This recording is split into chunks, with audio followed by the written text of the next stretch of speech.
I mean, it's definitely magic in this whole thing that we got lucky that there are electrical signals that come from the gut, right?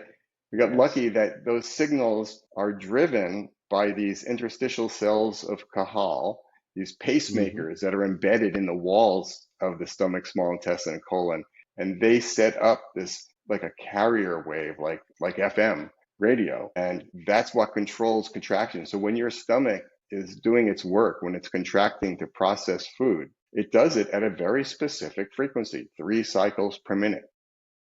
Right. And because we know it's at that frequency, we can Hmm. ignore noise at all the other frequencies. And so we get a much better, what's called signal to noise ratio, by virtue of the fact that nature has given us these frequencies. And that the other magic is that the stomach frequency is different from the small intestine and different from the colon frequency. So All right. that has nothing to do with whether we're competent or smart or not.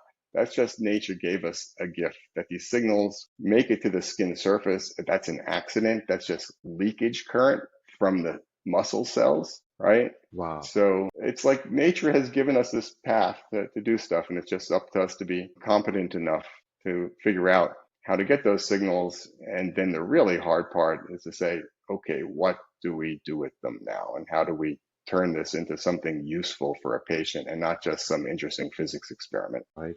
Well, thanks to nature, and a huge credit goes to you and your team for being able to decode those messages, those signals.